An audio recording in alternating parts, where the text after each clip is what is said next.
everyone, it's Julia, and this is part 2 of making a fabric covered journal. Part 1 I'll link up above and also down below. We made the actual fabrics themselves. We did painting using a jelly plate, we did stamping, and then we actually did some sewing and did some collaging on them. And in this part of this video, I want to show you how I took that piece of fabric and covered the journal with it.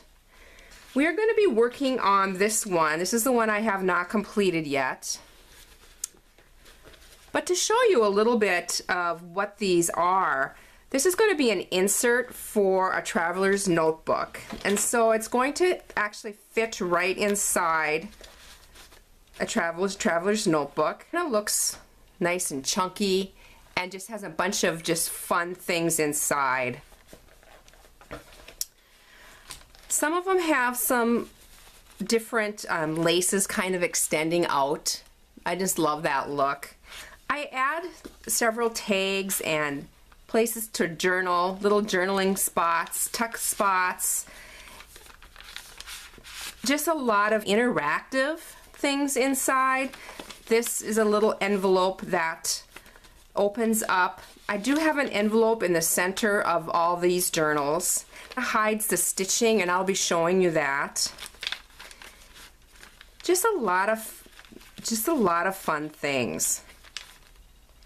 Each of my journal covers are finished off, so there's no raw edges going around, and there's a piece of cardstock on the inside to finish it off. I really enjoy surprises when I'm doing this, and this I love this journal. This tag really turned out to be a surprise. In part 1, I showed how I, instead of wasting some of the extra paint on the jelly plate, I lay some tags down. Well, this one happened to have the same little design, little circle design right on the tag as some of the circle designs on the journal. I used a stamp and stamped, it's like a tree silhouette on this, and it almost has like a moon look to it, and it just turned out so fun. This is like all of a nature theme, and on the back of this one has just a wonderful fabric that I've had for a long time that says Good Earth, Go Green, Recycle, and it just turned out really, really fun. This one too, it just has a lot of yummy fabric collages on it. Another little stamped image on the back. And so let's get started. I'm going to show you how I put the fabric on the covers. For this, you need to have an inside piece of cardstock. This is just craft paper. I did round the corners using my 1/2 inch corner round. And this measures 8.75 inches across and 8.5 inches in the height. And then I score it so it folds right down the middle. So you're going to need one of those. And for the inside piece, which is also a piece of cardstock, I cut another piece around the corners, and this one is about 1/4 of an inch narrower. So the height is the same. It needs to accommodate that inside fold, and so this is about 1/4 of an inch narrower. And again, I fold it right down the middle, and that's going to be the inside cover.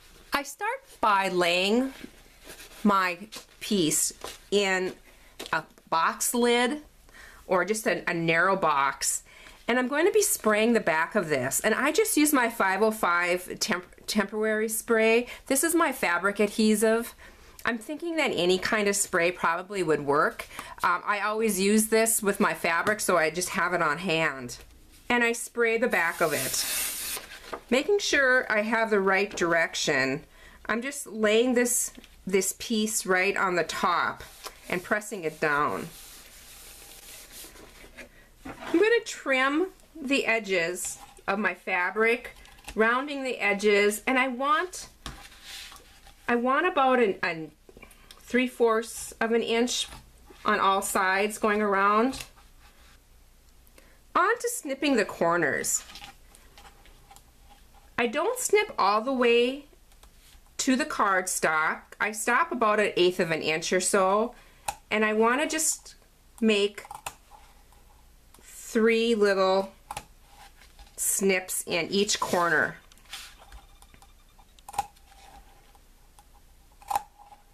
Next, I'm putting this back in my box and I'm spraying again.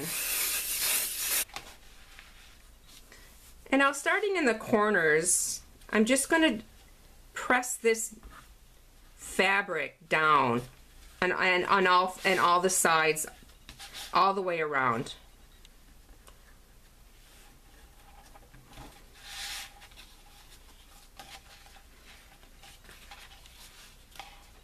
I'm taking my ATG gun and just putting a little bit of tape on the inside of this cover.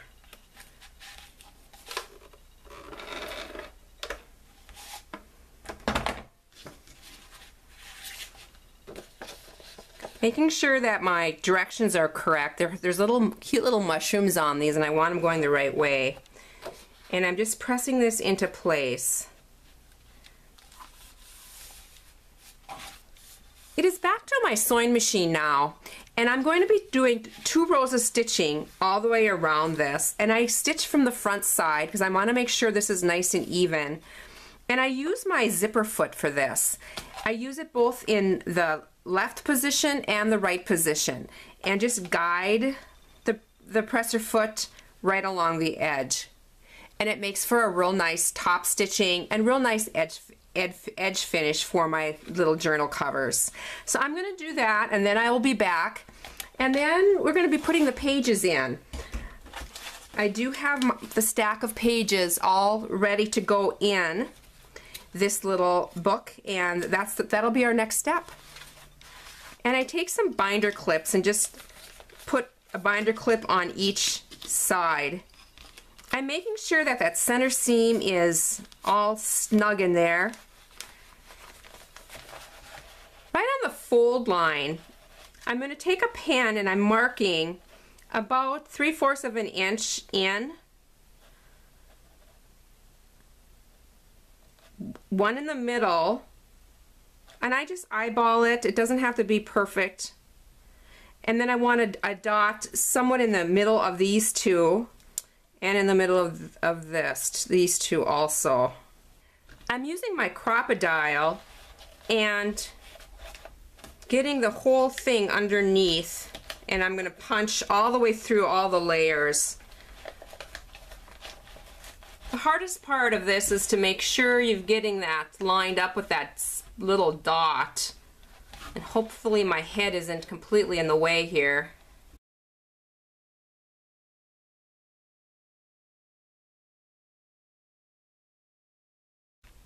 I caught the edge of the paper a little bit, and so it ripped a little. I was able to just put some washi tape over it.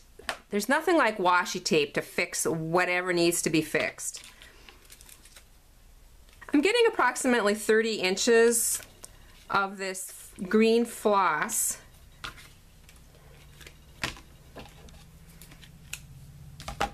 Threading my needle.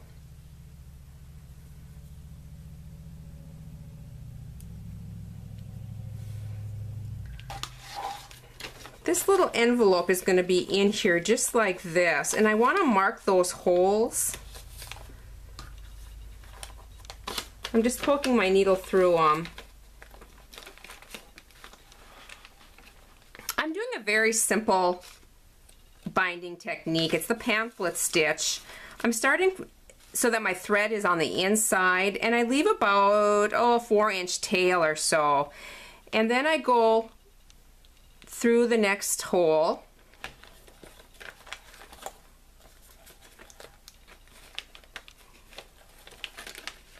into my envelope.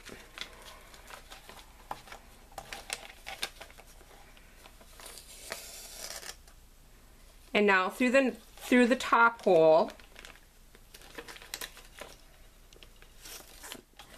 Now I'm going back through the previous hole,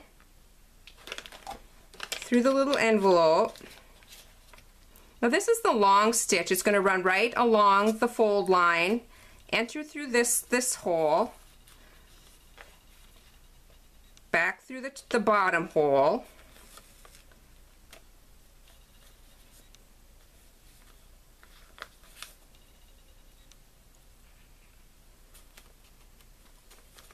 the hole we were just in,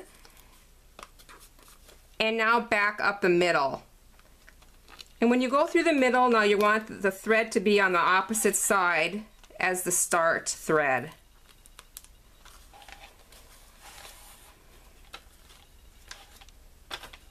Make sure everything is tight.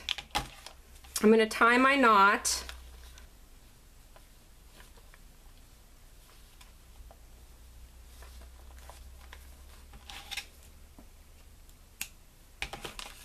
And now to put the little envelope back together, I'm just running a little bit of tape right where the glue line was, closing that up, and sticking the tag in.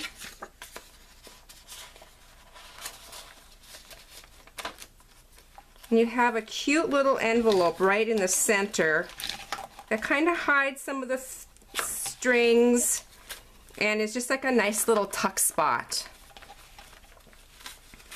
And that completes this little booklet. I hope you enjoyed this video.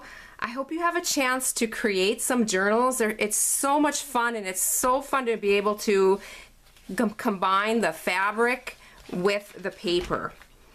So have a great day. I hope you have a chance to create. Bye for now.